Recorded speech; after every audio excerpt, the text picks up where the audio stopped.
So this video focuses on preparing to sew. So all the things you need to do to your pattern pieces that have now been cut out in fabric. So all the things you need to do to them to get them ready and prepared for the sewing. So this stage is often underestimated. There's actually quite a few things that you need to do before you are ready to sew. So first of all, what you want to do is mark all of the positions that are important on this pattern piece somehow onto the fabric. So there's a couple of ways of doing that.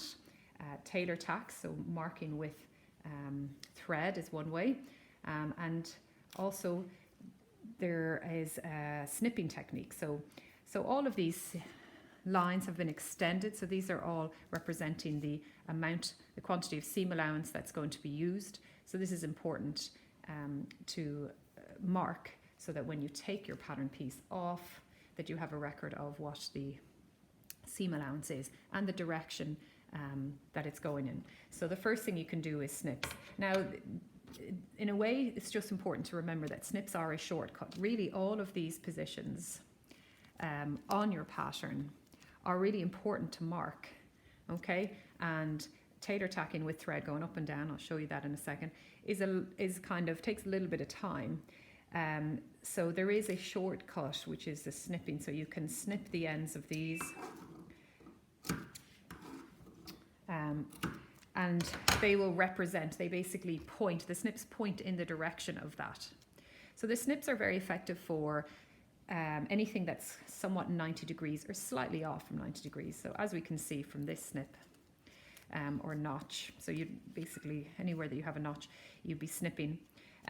This snip indicates 1 point in from 5 in from there, which will be quite easy when I take the pattern away to kind of estimate. Okay, when you have strong angles, it becomes much harder to estimate from the snip. So what you need to do is determine, well, generally speaking, what I'd advise is actually just snip everything. Okay, so you can snip all of the positions, and some may be more useful than others. Okay, but once you've done, say, snipped everything that you think is possible, come back and have a good look and see what things will really need to be tailor tacked and marked. So first of all, I'm going to go ahead and snip all my seam allowances. So notice I'm doing just a very small snip, 0.5. You might on your pattern have these positions notched with a notcher, which is, it's handy if you have it, and then you can see them a little more obviously, but if you don't, you just have your line extended and you snip just right along that line. A small snip, 0.5 is all you need there. So the idea with snips is that you should nearly be searching for them. You know, they shouldn't be huge, and they definitely shouldn't go further than 0.5. So as you're coming around, we're snipping everywhere, and the one thing we need to be sure to remember is never to snip where the pattern's been folded over. So if I made a snip here, it would be making a hole in the garment. So come around, and you really need to pay attention to your snips. Snip them all, snip them small, and then when you get to something on the fold, you turn your scissors and you snip it this way. So in this direction, that will mark my center front. You always need to snip or somehow mark your center front line. So I can snip there, and I can snip at the bottom there. Okay, again, small snip, and that way. So I have not made any type of hole in my garment. So then I'm going to take a look at this, and I can see that there's something I need to tailor tack, which is the end point of the dart. So if there's anything in the center, this is kind of, all those snips have given us a marking for everything along the outside. Okay, often there could be notches extending through, and you would just snip them as well. So anything at all that extends through, elbow notches, waist notches, knee notches, all those kind of things that all come out and extend to the outer edge of your pattern. But when we look at the inside of the pattern, there's often things we need to mark. For example, if there was a pocket here, we might need to mark the 4 corners of the pocket, or if it was a curved shape on the pocket, we might need to actually tack along the curved line so that we would know when we lose this pattern piece, there would be a record on the actual fabric of where we place the pocket. So we're basically representing everything that's on the pattern onto the fabric. So the tailor tack, just to remind you, the most common place, I suppose, that people are using them all the time is the end of darts. So you thread up a needle, okay, just with a little bit of thread, maybe down to your elbow or a little bit more. You can double it over. And to do your tailor tack, you go down into the position of the point that you're marking, whether this is for a pocket or a dart or whatever it is. I feel like this is a tiny bit long, just cutting it. So you go down, you come back up just very close to that position, so just taking a tiny little stitch. Okay, and as you pull, you leave a loop at the bottom, okay? And then you go back down, because you see we have 2 layers of fabric here. Okay, so I went back in, and so I've left a loop on the top and a long thread, and on the back I have the same thing, a loop and a long thread. They need to be long, you'll see why in a minute. So this has 2 layers. So if you're only doing 1 layer, you only need to go down and up. You don't need to go back down again. But a lot of the time, our fabrics are doubled or on the fold, and so we need to go down with our tailor tacking needle, then come back up and then back down. So leave plenty of space. So you can see that really I had it threaded all the way to my elbow, and I needed to use all of that thread. So there's a lot of thread actually used. The color of the thread, for this example, I've used a contrast one, red, stands out. It's going to be easy to see for the video.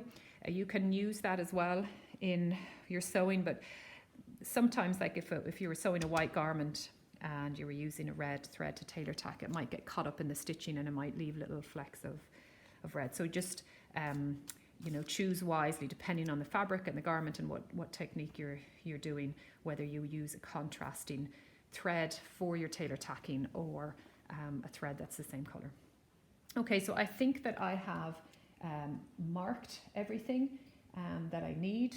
So I'm going to remove the pins here, and I'm just thinking I wouldn't really tailor tack. Those are probably good enough. For example, just on this pattern piece, I would have tailor tacked there, but I would also tailor tack that because I don't feel that that's a very 45-degree angle. It's very undefined as to how to find that position from this snip here or snip here. So I was just trying to double check to see that my snips would be sufficient for everything else. Okay, so I'm taking off my pins. Okay, everything is marked, so I should be able to just remove this pattern piece. I shouldn't need it again. So now I have all my snips there. There isn't an armhole notch in this one because there's no sleeve attached. So I just pulled through, if you see the tailor tack just kind of gets pulled through the pattern, so there might be a little bit of hole on the paper. And then I'm going to carefully kind of pull that, and this is why you need a lot of thread, because that's what that loop is. So the loop gets pulled smaller, and if I pull it all the way, you see it's caught, but it's not going to come out. So those can pull a bit. And so now I have my pattern piece in fabric there, and I'll know that that's the position of the dart that I'll be sewing to. So I'll be able to have my snips there. I'll be able to fold this over like that, and I'll know that I can go from this notch to that position there. I will stitch along there. Now I would probably chalk that in. I find that it's nice to, like, once you've had the tailor tack for the end of the dart and you have your snips for the other end of the dart, you know, I chalk in lines just to make it more accurate for the sewing. Okay, so we have snipped everything, we have tailor tacked everything, and then yes, the last thing you would do maybe is chalk the things on that you need, like darts. I would advise to chalk or mark whatever way you mark to do it on the back of the garment. I find it depends on the fabric whether the chalk will come off or not, and some of those vanishing markers don't actually vanish. So if you are going to use one on the front, like say you had a pocket here and you wanted to mark it on with a marker, just really be sure and do a test with the fabric to see does it actually vanish or wash off or whatever it is. I'm very wary of it because I've often seen that they don't come completely out. So I think it's safer to do all your marking on the back and stick with tailor tacking for anything that's coming through, because the tailor tacks can be pulled out. Okay, and so the next stage then, so that's the marking of the pattern. The next stage you would be going on to would be looking at what pieces you need to have fused, and you know, where you would have your overlocking. If your garment isn't fully lined, then it might be overlocked in places. So this is kind of the preparing the pattern piece for sewing, just in terms of the snipping and marking. The next stage would be fusing and overlocking.